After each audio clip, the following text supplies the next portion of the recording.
Association with Bodhi बचत तथा ऋण सहकारी संस्था लिमिटेड, उन्नतिका लागि शान्ति, समृद्धिका लागि Bodhi. K&K International College, New Baneswar, Kathmandu.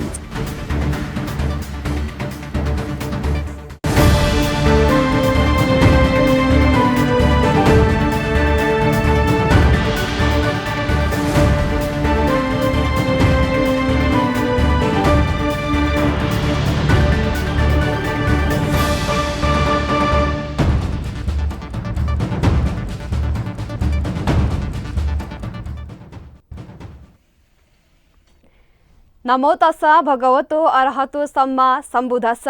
Bodhi समाचारमा स्वागत छ। सुरु गरौं अहिलेसम्मका मुख्य समाचारहरूबाट। काठमाडौँ ओटु स्थित मूलश्री महाविहार संरक्षणको अभावमा भग्नावशेषमा परिणत हुँदै गुठियारहरूबीच कुरा नमिल्दा बिहारको अस्तित्व मेटिन सक्ने खतरा। नेपाललाई विश्वमा चिनाउने कलाहरू मध्येको काष्ठकलाको महत्त्वपूर्ण स्थान। ललितपुरको बुङ्गमतीमा निर्मित काठका कलायुक्त सामग्री बिहार गुम्बाहरूमा पनि प्रयोग। भैरहवा स्थित गौतम बुद्ध अन्तर्राष्ट्रिय विमानस्थल अन्तर्राष्ट्रिय उडानका लागि तयार। विमानस्थल सञ्चालनमा आउने भएपछि पर्यटन व्यवसायीहरू उत्साहित। अन्तर्राष्ट्रिय बौद्ध समाज अस्पताल लुम्बिनीमा मृगौला सम्बन्धी उपचार सुरु। भगवान बुद्धको जन्मस्थान पुग्ने पर्यटन र स्थानीय लाभान्वित हुने श्रद्धेय पियरतन भन्तेको भनाई। र 20औं शताब्दीमा बौद्ध धर्म सर्वव्यापी भएको ब्राजिलमा 150 विहार तथा परम्परागत विद्यालय अस्तित्वमा, अनुयायीहरू बढ्दै गएको तथ्याङ्क सार्वजनिक।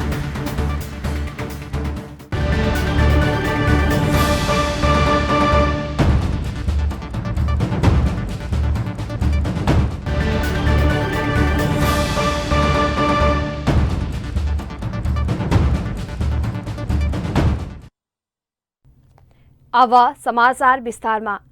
काठमाडौँ महानगरपालिकाले सम्पदा संरक्षणमा उल्लेख्य प्रगति गरेको दावी गर्दै आएको छ।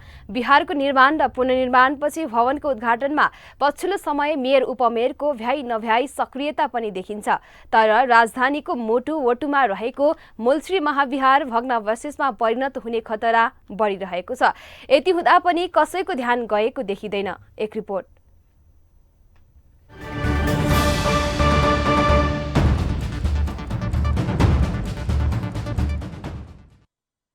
काठमाडौँको वटु स्थित मूलश्री महाविहार संरक्षणको अभावमा भग्नावशेषमा परिणत हुँदैछ। यो विहारको भग्नावशेष हेर्दा कुनै समय यहाँ आकर्षक विहार रहेको अनुमान लगाउन सकिन्छ। कलात्मक काष्ठकलाका झ्यालहरू, टुँडाल, तोरण, काठका थामहरू तथा डाँची इँटा प्रयोग गरेर संरचना निर्माण भएको देख्न सकिन्छ। यस महाविहारमा अन्य विहारमा जस्तै देवघर रहेको छ, जसलाई नेपाल भाषामा क्वापाद्यक्षे भनिन्छ, जहाँ नियमित नित्य पूजा तथा अन्य पूजाहरू हुने गर्दछ। हाल संरक्षणको अभावमा यो विहार दयनीय अवस्थामा पुगेको हो। सो विहारका सदस्यहरूले घर बेचेर अन्यत्र जाने, आसपासमा भएका घर भाडामा राखी अन्यत्र गई बस्ने र विहारका सदस्यहरूबीच मेलमिलाप नभएका कारण पनि व्यवस्थित हुन नसकेको देखिन्छ। विहार निर्माणमा गुठियारहरूको मतान्तर देखिन्छ। यसले गर्दा निर्माणमा ढिलाइ र असहयोग बढ्दो देखिन्छ। तर पनि विहार निर्माणमा वडाको प्रयास जारी रहेको र निर्माणको लागि सिफारिस गरी पठाएको वडाध्यक्ष चिनिकाजी महर्जन बताउनुहुन्छ। गुठियारहरूको अब त्यो पुरानो चाहिँ अब विभिन्न मत मतान्तरहरूले गर्दाखेरि सन्तोषजनक चाहिँ हामीले चाहिँ उहाँहरूको चाहिँ सहयोग पाएको छैनौँ। तर पनि हाम्रो पहल प्रयास जारी छ। त्यसले चाहिँ अवश्य पनि राम्रै परिणाम आउला भन्ने हामीले अपेक्षा गरेका छौँ र त्यसको लागि चाहिँ हामीले सिफारिस गरेर पठाएको छौँ होइन। त्यो सिफारिसमा उहाँहरूको चाहिँ अझ थप सहमति र प्रयासको चाहिँ हामीले खाँचो महसुस गरेका छौँ। यस विहारमा रहेको मूल देवघर पनि पुरानो संरचनालाई बिगारेर निर्माण भइरहेको छ। वडा कार्यालयबाट पुरानै शैलीमा निर्माण गर्ने कुरा भए तापनि कुरा मिल्न सकेको छैन। 2 वर्ष अगाडि वडाबाट विहार प्राङ्गणमा तेलीय इँटा छापिएको थियो। हाल पनि विहारको मूलद्वार बाहिर वडा कार्यालयद्वारा कुमारी पाटी निर्माण भइरहेको छ। सम्पदा संरक्षणमा महानगरपालिका संवेदनशील रहेको वडाध्यक्ष महर्जनको दाबी छ। केही हाम्रो प्रयास, केही अब सामाजिक दबावको कारणले यो बनाउनुपर्छ भन्ने कुरा चाहिँ अब सुरुवात भएको छ। परिणाम चाहिँ पक्कै राम्रै आउला होइन, त्यसमा हामी आशा गरौँ। त्यसमा हाम्रो संस्थाको काठमाडौँ महानगरपालिकाको अहिलेको नेतृत्व भनेको चाहिँ यस्तो विषयमा अलि संवेदनशील छ र यस्तो चिजमा हाम्रो साथ सहयोग रहनेछ भन्ने उहाँको जुन विश्वास छ त्यसैको सम्मान होला हामी सिफारिस गरेर पठाएको छौँ होइन। अबको हाम्रो कार्यकालभित्रै सायद यही 2-4 हप्ताभित्र हामी काम थाल्छौँ। मूलश्री महाविहारमा कुमारी घर समेत रहेको छ, तर करिब 40-45 वर्षदेखि कुमारी स्थापना गरिएको छैन। बसन्तपुरको कुमारी बिरामी हुँदा यहाँको कुमारीलाई पूजा गर्ने चलन चलिआएको हुँदा हाल कुमारी नहुँदा पनि कुमारीको मुकुट सिंहासनमा राखी पूजा गर्ने गरिन्छ। हाल यो कुमारी घर पूर्ण रूपमा जीर्ण अवस्थामा रहेको छ। यस विहारलाई समयमै उचित संरक्षण गर्न सकेमा एउटा नमुना विहारको रूपमा पुनस्थापित गर्न सकिने देखिन्छ। क्यामेरामा केदार महर्जनको साथमा रवि महर्जनको रिपोर्ट। नेपाललाई विश्वमा चिनाउने धेरै सम्पदा र कलाहरू छन्। त्यसमध्येको एक हो काष्ठकला। ललितपुरको बुङ्गमतीमा निर्मित काठका आकर्षक सामग्री विहार, गुम्बा, मन्दिर तथा घर सजावटका लागि प्रयोग हुँदै आएको छ, जुन सामग्री विश्व प्रख्यात छ। एक रिपोर्ट।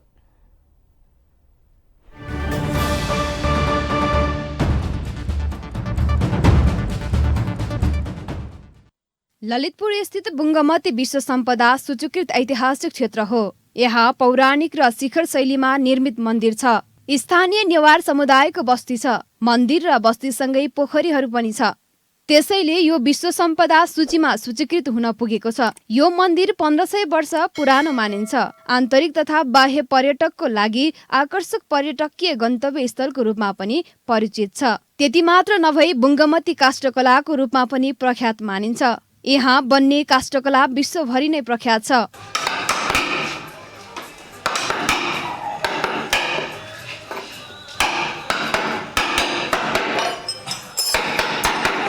काष्ठकलालाई पुरातात्विक कलाको रूपमा लिइन्छ। यहाँ बन्ने काष्ठकला नेपालमा मात्र प्रयोग नभई विदेशमा पनि निर्यात हुने गर्दछ। काष्ठकलाको कलात्मक सामग्री मठ, मन्दिर, गुम्बा, विहारहरूमा विशेष प्रयोग गरिन्छ। व्यक्तिगत रूपमा आफ्नो घर सजावटको लागि पनि प्रयोग गरिने गरेको देखिन्छ। लुम्बिनीको नेपाल वज्रयान महाविहार लगायतका विहारहरूमा प्रयोग भएको काष्ठकलाको सामग्री बुङ्गमतीमा नै निर्माण भएको हो। यस्ता कलाको व्यवसायलाई 2072को भूकम्प र कोरोना महामारीले थला नै पारेको छ। यस्ता सामग्री विदेशीहरूले उपहारको लागि लाने गर्दथे। अहिले व्यवसायमा कमी आएको स्थानीय व्यवसायीहरू बताउनुहुन्छ। पहिला फुइँचालो अगाडि चाहिँ हाम्रो विदेशबाट फरेनर आउँथ्यो अनि हामीले सामान बनाएर बेच्न हाम्रो धेरै नै सजिलो हुन्थ्यो। तर अहिले हाम्रो फुइँचालो पछि चाहिँ अब फरेनर आउन अलि रोक्यो। त्यसपछि फेरि हाम्रो कोरोना भयो। त्यसपछि चाहिँ फरेनर नआएपछि चाहिँ हाम्रो काष्ठकला चाहिँ अलिकति धरापमा पर्यो। मठ मन्दिरहरू पनि अब भत्कियो होइन। अब त्यो मठ मन्दिरको कामहरू पनि अब भयो। अनि अब हाम्रो भूकम्पको लागि अब हाम्रो अब मौलिकता अनुसार पनि अब सबैले एउटा घर बनाउँदाखेरि एउटा चाहिँ अब टोखार चाहिँ हाल्नै पर्छ भनेर अब यहाँ हाम्रो विश्व सम्पदामा सबैले चाहिँ नि राख्ने हुनाले त्यही भएर चाहिँ काम पनि भएको छ। नेपाललाई विश्वभरि चिनाउने प्राकृतिक र सांस्कृतिक सम्पदासँगै काष्ठकला पनि हो। काष्ठकलालाई पुरातात्विक महत्त्वको कलाको रूपमा पनि लिइन्छ। कलायुक्त काठका झ्याल, ढोका, मन्दिर, टुङडाल बुङ्गमतीको विशेषता नै हो। यस्ता कलाको संरक्षणमा स्थानीय सरकार र राज्यको ध्यान जानु आवश्यक छ। क्यामेरामा हरिकुमारको साथमा सङ्गीता घिमिरेको रिपोर्ट। समाचार अझै बाँकी नै छ, हामी सँगै रहनुहोला।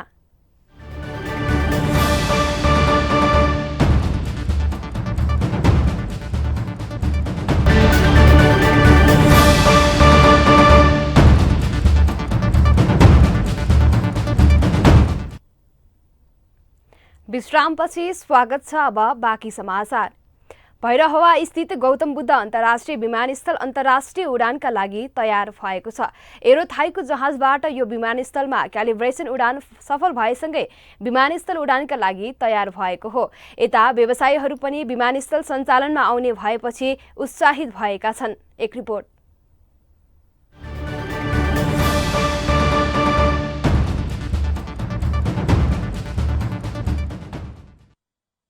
सर्वत्र चासोका रूपमा हेरिएको नेपालको दोस्रो गौतम बुद्ध अन्तर्राष्ट्रिय विमानस्थल 75 वर्षपछि सञ्चालनमा आउँदैछ। आन्तरिक रूपमा सञ्चालनमा आइरहेको विमानस्थल अब भने अन्तर्राष्ट्रिय रूपमा नै सञ्चालनमा आउने भएको हो। अहिलेसम्म विमानस्थल निर्माणमा 30 अर्ब लगानी भएको छ।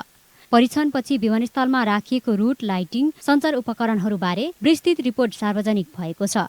कुवेतबाट जजिरा एयरवेजले दैनिक उडान गर्ने गरी प्राधिकरणमा निवेदन दिएको र नेपालकै नेपाल वायु सेवा निगम र हिमालयनले उडान भर्ने गरी तयारी थालिएको छ। त्यसैगरी विदेशी विभिन्न उडान कम्पनीका प्रतिनिधिहरू पनि दैनिक जसो विमानस्थल अवलोकनदेखि छलफलमा आइरहेको नेपाल नागरिक उड्डयन प्राधिकरणले जनाएको छ। अब ठूलो विमानबाट वैशाख 1 गते विमानस्थलमा उडान परीक्षण पनि हुँदैछ। त्यस लगत्तै यो विमानस्थल व्यावसायिक उडानका लागि पूर्ण रूपमा तयारी अवस्थामा रहेको नेपाल नागरिक उड्डयन प्राधिकरणको उपनिर्देशक हंसराज पाण्डेले जानकारी दिनुभयो। उहाँले आगामी जेठ 2 गते बुद्ध जयन्तीको दिनदेखि दैनिक रूपमा उडान सञ्चालनमा आउने समेत बताउनुभयो। अब अहिले वैशाख 1 गते हामी चाहिँ टेस्ट ल्यान्डिङ त्यो नयाँ विमानस्थलमा ठुला विमानहरूबाट टेस्ट ल्यान्डिङको प्रक्रिया गर्छौँ र त्यसपछि विमानस्थल खुला हुन्छ, सञ्चालनका लागि खुला रहन्छ। र जेठ 2 गते बुद्ध जयन्तीको शुभ अवसर पारेर हामी त्यहाँबाट चाहिँ व्यावसायिक उडानको पूर्व तयारी गर्दैछौँ। र त्यो व्यावसायिक उडान गर्नका लागि चाहिँ विभिन्न राष्ट्रका वायु सेवा कम्पनीहरूले चासो देखाएका छन्, प्रक्रियामा गएका छन्, त्यो प्रक्रियामा छ। र त्यसका अतिरिक्त अब विमानस्थलमा चाहिने अन्य जस्तो भनौँ न, अब विमानस्थलभित्रको कुरा त भइ नै हाल्यो, विमानस्थल बाहिर पनि त्यहाँदेखिका कनेक्टिभिटी, सहरसम्म आउजाउ गर्ने व्यवस्था, सुरक्षा व्यवस्था, यसमा पनि धेरै कामहरू भइसकेका छ। लामो समयको प्रतीक्षापछि विमानस्थल निर्माण सुरु भएको देखेर अरबौं लगानी गरेका पर्यटन व्यवसायहरू पनि दैनिक रूपमा नै विमान उडान हुने भएपछि उत्साहित देखिएका छन्। 2 वर्षदेखि कोरोनाका कारण थलिएका व्यवसायहरू उडान हुने भएपछि उत्साहित देखिएका हुन्। बुद्ध अन्तर्राष्ट्रिय विमानस्थल क्यालिब्रेसन फ्लाइट हुँदै अब छिटो नै भगवान बुद्धको जन्म जयन्तीको दिनदेखि नै पूर्णिमाको साइत पारेर जुन एउटा खुल्ने कुरा बजारमा आएको छ र यसले हामीलाई धेरै नै हौसाएको छ। कोभिडले गर्दाखेरि 2 वर्ष हामी थलिएको थियौँ। त्यो थलिएको कोभिडलाई हामीहरूले 4 गुणा अझ स्पिडमा हामी अब बढाउँछौँ होला भनेर जुन हामीले जमर्को लिएको छौँ त्यो लाग्छ। त्यो बुद्धिस्ट देशहरूबाट जुन कनेक्टिभिटी बढ्ने हामीले आशा देखेका छौँ, जसमा स्पेसली चाइना, अनि कोरिया, भियतनाम, कम्बोडिया, जापान र श्रीलङ्का, थाइल्यान्डले जुन अब कनेक्टिभिटी बढाउनेछ। यहाँ उल्लेख्य मात्रामा बौद्धिक र बुद्धिस्ट तीर्थयात्रीहरू बढ्ने हामीले आशा गरेको छौँ। विमानस्थल सञ्चालनमा आएपछि होटल व्यवसायलाई मात्र नभएर स्वास्थ्य सम्बन्धी उपचार गर्न बाहिर जानुपर्ने बाध्य पनि हट्ने कतिपयको बुझाइ छ। बौद्ध मार्गीहरू लुम्बिनी आउन चाहने भए पनि आउन सकेको थिएनन्। अब भने भैरवमा अन्तर्राष्ट्रिय विमानस्थल सञ्चालन आएपछि उपचार पनि पाउने डाक्टर ऋषि कुमार काफले बताउनुहुन्छ। बौद्ध मार्गीहरू काठमाडौँमा आएर डायलाइसिस गर्ने अनि यहाँ लुम्बिनीमा आएर फर्किने। अब अहिले के गर्नु परेन, भैरवमा अन्तर्राष्ट्रिय एयरपोर्ट सुरुवात भएपछि त सिधै उनीहरू लुम्बिनी आउन पाउने भए, लुम्बिनीमा यहाँ धर्मस्थलमा बस्न पाउने भए र के गर्न पाउने भए, डायलिसिस पाउने भए। भनेपछि यसले त एउटा के गर्छ, हामी भन्छौँ नि हेल्थ टुरिज्म, माने आउने टुरिस्ट आउने तर उपचार गर्ने टुरिस्ट आउने। अचम्म लाग्छ, हामीले हेल्थ टुरिज्म भने चाहिँ हामी उपचार गर्न कहाँ जान्छौँ, सम्पन्न मुलुकमा जान्छौँ। तर नेपाल जस्तो गरिब मुलुकमा सम्पन्न मुलुकका बौद्ध मार्गीहरू डायलिसिस गराएर बुद्ध भगवानको जन्मथलो लुम्बिनीमा आउन चाहने व्यक्तिको लागि यो अपूर्व अवसर। गौतम बुद्ध अन्तर्राष्ट्रिय विमानस्थल सञ्चालनमा आउने भएपछि नेपालका लागि वैकल्पिक विमानस्थलको समस्याबाट मुक्त हुने भएको छ। विगतमा आकस्मिक अवतरण गर्न समस्या हुँदै आएको थियो। अब भने त्रिभुवन विमानस्थलमा अवतरणमा समस्या आए भैरवबाट त्यो समस्याको समाधान हुने भएको छ। क्यामेरामा केदार महर्जनका साथमा लीलामाया ठटाल, काठमाडौँ। नेपाल सरकारले मृगौला सम्बन्धी उपचारको लागि मान्यता दिएसँगै अन्तर्राष्ट्रिय बौद्ध समाज अस्पताल लुम्बिनीमा यस सम्बन्धी सेवा शुभारम्भ गरिएको छ। हेल्थ केयर फाउन्डेसन नेपाल र राष्ट्रिय मृगौला उपचार केन्द्र लुम्बिनी युनिटले पनि यस अस्पतालसँग सहकार्य गरेर सेवा दिने भएका छन्। सेवा शुभारम्भ कार्यक्रममा राष्ट्रिय मृगौला उपचार केन्द्रका कार्यकारी निर्देशक डाक्टर ऋषिकुमार काफ्लेले बुद्धको जन्मस्थलमा मृगौला पीडितलाई सेवा गर्ने अवसर दिएकोमा नेपाल सरकार र अन्तर्राष्ट्रिय बौद्ध समाज अस्पताललाई धन्यवाद ज्ञापन गर्नुभयो। यो अस्पतालबाट मृगौला पीडितले निशुल्क स्वास्थ्य उपचारको सेवा पाउनेछन्। उपचार सेवा प्रारम्भ भएसँगै लुम्बिनी क्षेत्रका बासिन्दा खुसी देखिएका छन्। लुम्बिनी स्थित मैत्री विहारका कार्यकारी प्रमुख श्रद्धेय पियरतन भन्ते मृगौला उपचार केन्द्र खुलेसँगै लुम्बिनी घुम्न आउने बौद्ध अनुयायीहरू तथा पर्यटकहरूका लागि सजिलो हुने विश्वास व्यक्त गर्नुहुन्छ। आज खुल्न गइरहेको छ, त्यसले गर्दाखेरि यस वरिपरिका सबै मानिसहरूले पनि आफ्नो उपचार गर्न यहाँ पाउने भए। नत्र भने त हामी यति टाढा टाढाबाट जानुपर्छ कि यहाँबाट बुटवल भैरवा लगत काठमाडौँ समेत हाम्रो उपचार गर्न जानुपर्ने हुन्छ। तर चाहिँ अब चाहिँ हाम्रो के यहाँ चाहिँ अवस्था हामीलाई आएछ कि हाम्रो यहाँको मानिसहरूले उपचार गर्न पाए र अरू पनि यदि हाम्रो चाहिँ बौद्ध व्यक्तित्वहरू कुनै पनि यहाँ घुम्न आएका छन् भने उहाँहरूले पनि यहाँ आएर चाहिँ उपचार गर्न सक्ने अवस्था चाहिँ अहिले उपलब्धि भएको छ। नेपालमा अहिले पनि मृगौला पीडित बिरामीहरूको संख्या बढिरहेको छ।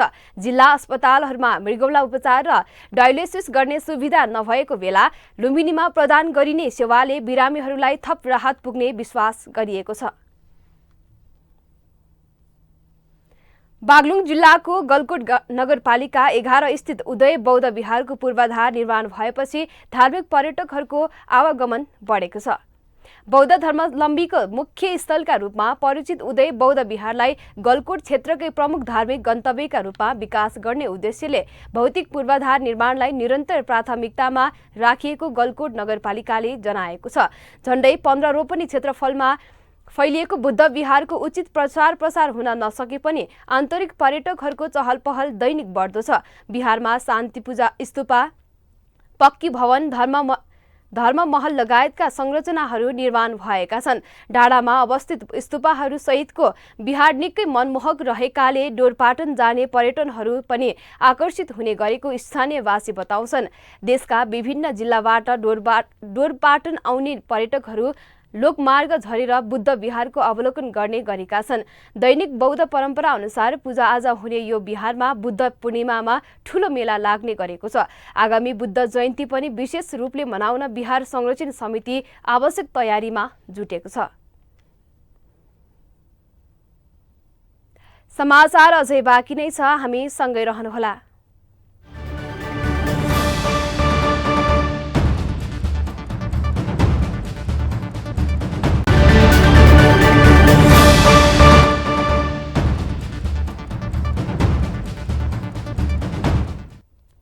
विश्रामपछि पुनः स्वागत छ। अब बाँकी समाचार।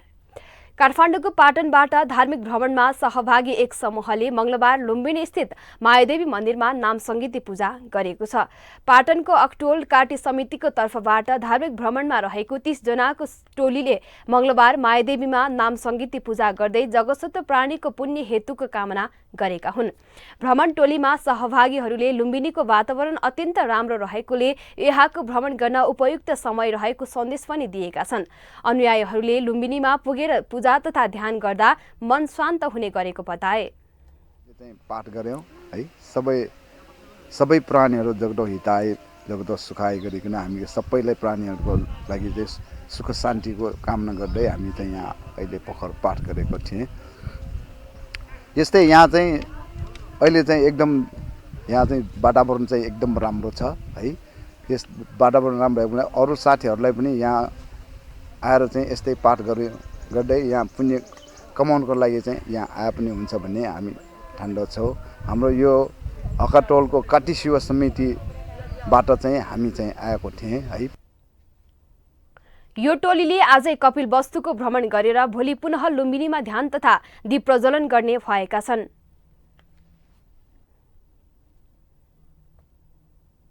अब अन्तर्राष्ट्रिय समाचार।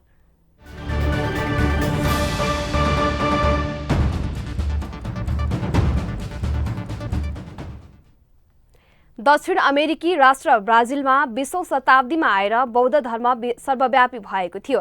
जापानी, चिनिया र कोरियाका आप्रवासीहरूले त्यहाँ बौद्ध धर्म विस्तार र प्रवर्धन गर्न विभिन्न विहार तथा परम्परागत बौद्ध विद्यालयहरू स्थापना गरेका थिए। पछिल्लो समय विभिन्न धर्महरूले आर्थिक प्रलोभनका साथ धर्म परिवर्तनको अभियान चलाए पनि त्यहाँ बुद्धका अनुयायीहरू बढ्दै गएको तथ्याङ्कले जनाएको छ। एक रिपोर्ट।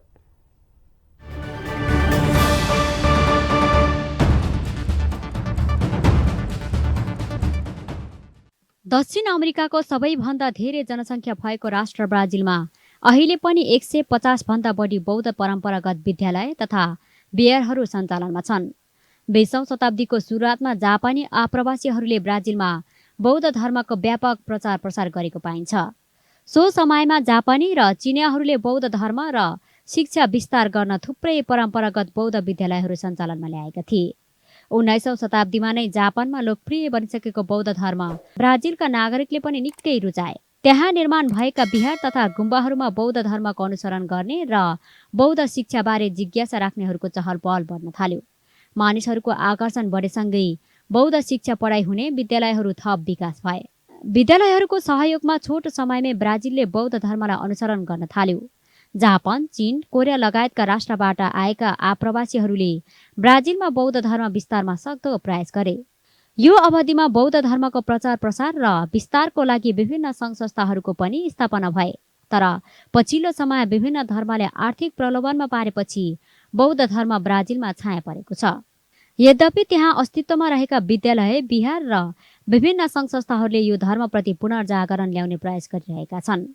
हाल ब्राजिल इसाई देश बने पनि बौद्ध धर्मका अनुयायीहरूको उपस्थितिमा पनि सुधार आइरहेको तथ्याङ्कले देखाएको छ। सीमित मात्रामा रहेका अनुयायीहरूले अस्तित्वमा रहेका परम्परागत विद्यालय मार्फत बौद्ध शिक्षाबारे जानकारी दिने र विहारहरू मार्फत पनि यो धर्मको प्रवर्धन गर्ने प्रयास गरिरहेका छन्। एसियाली आप्रवासीहरूको सङ्ख्या बढ्दै गएसँगै ब्राजिलमा बौद्ध धर्म फेरि सर्वव्यापी हुने सङ्केतहरू देखा परेका छन्। यही अवस्थाका बीच ब्राजिलमा रहेका विभिन्न गुम्बा, विहार तथा परम्परागत विद्यालयहरूले भगवान गौतम बुद्धको जन्म, ज्ञान हासिल र परिनिर्वाणको स्मरण गर्दै बुद्ध जयन्तीलाई सिङ्गो देशले अनुभूत गर्न सक्ने गरी मनाउने तयारीमा जुटेका छन्। News desk Bodhi television. हामी समाचारको अन्त्यमा आइपुगेका छौं। बिदा हुनु अघि मुख्य समाचार पुनः एकपटक। काठमाडौँ वटु स्थित मूलश्री महाविहार संरक्षणको अभावमा भग्नावशेषमा परिणत हुँदै गुठियारहरू बीच कुरा नमिल्दा विहारको अस्तित्व मेटिन सक्ने खतरा। नेपाललाई विश्वमा चिनाउने कलाहरू मध्येको काष्ठकलाको महत्त्वपूर्ण स्थान। ललितपुरको बुङ्गमतीमा निर्मित काठका कलायुक्त सामग्री विहार गुम्बाहरूमा पनि प्रयोग। भैरहवा स्थित गौतम बुद्ध अन्तर्राष्ट्रिय विमानस्थल अन्तर्राष्ट्रिय उडानका लागि तयार। विमानस्थल सञ्चालनमा आउने भएपछि पर्यटन व्यवसायहरू उत्साहित। अन्तर्राष्ट्रिय बौद्ध समाज अस्पताल लुम्बिनीमा मृगोला सम्बन्धी उपचार सुरु।